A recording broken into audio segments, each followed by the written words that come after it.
बलरामपुर पहुंचे समाजवादी पार्टी के नेता राजपाल कश्यप ने बीजेपी और निषाद पार्टी पर बड़ा हमला बोला है। उन्होंने कहा कि बीजेपी किसी भी हद तक जाकर साजिश रच सकती है, पूजा पाठ को लेकर भी षड्यंत्र रचा जा सकता है और उसका इल्जाम समाजवादी पार्टी के राष्ट्रीय अध्यक्ष अखिलेश यादव पर लगाने की कोशिश हो सकती है। राजपाल कश्यप ने कहा कि पूजा पाल समाजवादी पार्टी के टिकट पर विधायक बनी थी, लेकिन आज बीजेपी की गोद में बैठी नजर आ रही हैं। बीजेपी उन्हें सिर्फ एक ढाल की तरह इस्तेमाल कर रही है। संजय निषाद पर निशाना साधते हुए उन्होंने कहा कि बीजेपी को समर्थन देकर उन्होंने बड़ा पाप किया है और आज उसी पाप की सजा भुगत रहे हैं। निषाद समाज को अब तक आरक्षण तक नहीं मिला। राजपाल कश्यप ने दावा किया कि बीजेपी को सिर्फ वोटों की जरूरत होती है। चुनाव जीतने के बाद वो दलितों, पिछड़ों और अल्पसंख्यकों को भूल जाती है। उन्होंने ये भी कहा कि बीजेपी एक डूबता हुआ जहाज है और इसमें जो भी बैठेगा वो डूब जाएगा। सपा नेता ने कहा कि समाजवादी पार्टी आज भी संविधान बचाने की लड़ाई लड़ रही है और 2027 में जनता बीजेपी को वेंटिलेटर पर भेजने का काम करेगी।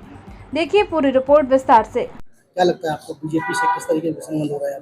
उन्हें केवल निषाद लोगों की, बीजेपी को केवल निषाद लोगों के वोट की जरूरत है, ना कि उनके हक अधिकार देने की जरूरत है। और डॉक्टर संजय निषाद को भी पहली बार सांसद किसी ने बनाया तो समाजवादी पार्टी ने डॉक्टर संजय निषाद को सांसद बनाने का काम किया और वो उस बीजेपी की गोद में बैठ गए जिसने हमारे समाज कश्यप, निषाद, बिंद, धीमर, मल्ला, कहार, गुड़िया, माझी, मजबार, नायकवाद, तुरैया, भर, राजभर, कुम्हार, प्रजापतियों का हक अधिकार जिस बीजेपी ने छीना उसके साथ में चले गए तो भुगतना तो पड़ेगा। जनता तो भुगती रही, उनको भी भुगतना पड़ेगा। जो पाप उन्होंने बीजेपी की सरकार बना के किया है वो पाप का परिणाम आपने देख लिया होगा। उनके बेटे को भी जनता ने हराने का काम किया, वहां पे लक्ष्मीकांत और पप्पू निषाद को जिताने का काम किया और समाजवादी पार्टी का कैंडिडेट जीता है। तो यही बात तो हम लोग पहले से कह रहे थे। बीजेपी में जो भी पिछड़े मंत्री गए हैं वो केवल वोट लेने के लिए रखे गए हैं, ना कि उन समाजों के, पिछड़े समाजों का हक अधिकार देने के लिए रखे गए।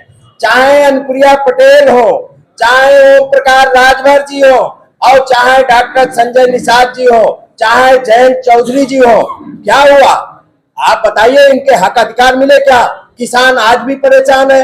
राजभर समाज को आज तक आरक्षण नहीं मिला, आप निषाद समाज को आज तक आरक्षण नहीं मिला और पटेल समाज को सबसे ज्यादा सम्मान किसी ने दिया तो समाजवादी पार्टी ने देने का काम किया, उनके सांसद के टिकट दिया और सांसद भी जीत गया।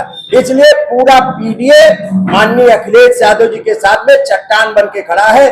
बीजेपी पार्टी को धोखा देने का काम किया, समाज को धोखा देने का काम किया, पिछड़ों को धोखा देने का काम किया और जीतने के बाद में बीजेपी की गोद में बैठ गए।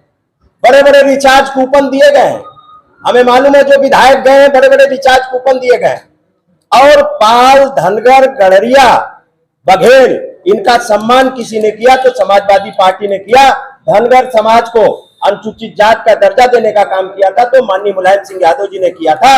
अगर वो बीजेपी में गई है तो मैं तो कहता हूं वो अगले दिन ही वो कह दे हम बीजेपी में तब जाएंगे जब पाल, धनगर, गड़रिया, बघेल का अनुसूचित जात में आरक्षण मिल जाएगा, तब हम जाएंगे, तब हम मान लेंगे था।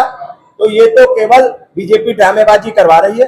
और हमारी गृह मंत्री, केंद्र के गृह मंत्री से मांग है, हमारे प्रदेश अध्यक्ष माननीय श्यामलाल जी ने पत्र भी लिखा है, हमारी मांग भी है, हमें अंदेशा है कहीं बीजेपी कोई घटना न पूजा पाल जी के साथ करा दे और हमारी पार्टी को फंसाने के लिए, हमारे नेता को फंसाने के लिए कोई दुर्घटना न करा दे। हमारी मांग है इसकी जांच हो पूरी और जांच के साथ साथ में उनकी सुरक्षा व्यवस्था भी सुनिश्चित की जाए, क्योंकि बीजेपी कोई भी बड़ी घटना करा सकती है समाजवादी पार्टी को फंसाने के लिए। के साथ में चट्टान बन के खड़ा है। बीजेपी में बौखलाहट है, घबराहट है और अब बीजेपी डूबता हुआ जहाज है, जो बैठेगा वो डूब जाएगा।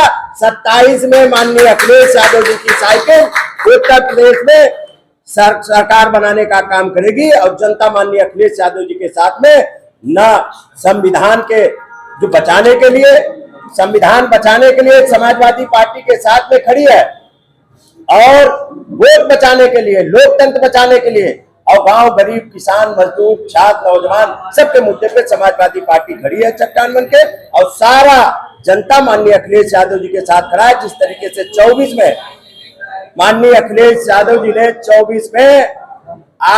24 में इंडिया गठबंधन ने 43 सीटें जीती हैं, और जिस तरीके से बैसाखी पे लाने का काम माननीय अखिलेश यादव जी ने बीजेपी को किया है, और 27 में बीजेपी को जनता वेंटिलेटर पे भेजने का काम करेगी।